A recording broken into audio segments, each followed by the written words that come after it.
Is Apple a good buy here? Well, Larry Ellison of Oracle, he doesn't think so. In fact, he's going to be on Charlie Rose saying that Apple is going to fail now that Steve Jobs is gone. It failed once before when he was gone, so he expects it to fail again. Well, joining me is T3's Scott Redler. Scott, you disagree. You think that Apple is actually going to go up. So tell us why. Well, first things first, to come out and say Apple's going to fail, that's a pretty bold statement. Will they regain the momentum that they had? Will they, be the innovator that they once were? Maybe not, but it could be a valid company. And the stock price has already reflected the fact that they're not the only game in town. So for him to come out on public TV, I think that's kind of irresponsible, but that's him. But in the world of Blackberry failing, anything's on the table, I think.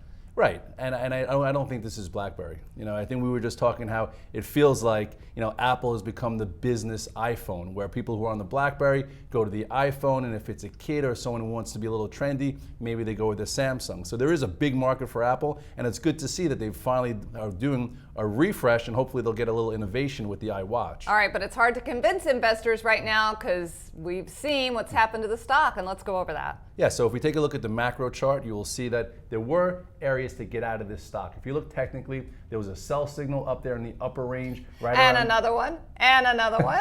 Yeah, so people who are emotionally attached, they're hearing footsteps because they're underwater. But traders who watch the stock give up the 50-day, watch the stock give up the trend line, and then held their nose and went underwater, they might be a little upset. But for technical traders that followed rules, if you look at the lower end of that chart, you will see that it is starting to act better, and there looks like there could be a strategic move back to a bit of higher prices. Well, Scott, they do have some news coming up because it is rumored, although they haven't confirmed it, that there is going to be a product launch on September 10th, that it's going to be perhaps the new iPhone 5S.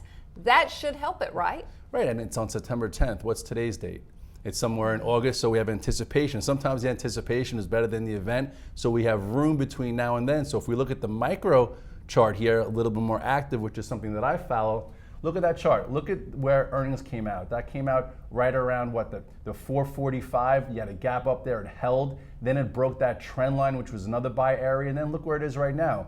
Had a potent day yesterday on that news. You have the 200-day right around 472. If we trade above it and close above it and hang out there for a day or two, I don't think 500 will be a problem there. Wow, I know for a lot of people, they're very much underwater with the stock, but if you did get in it, when it was at its low, you could have some potential profit here. Now, is there any trend with the stock ahead of a product announcement?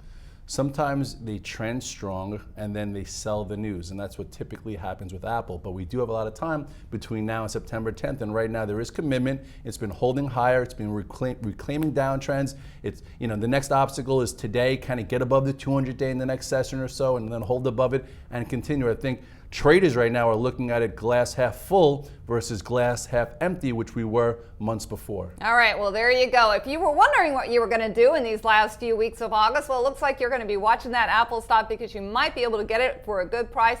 That was T3's Scott Redler, and I'm Deborah Borchardt with The Street.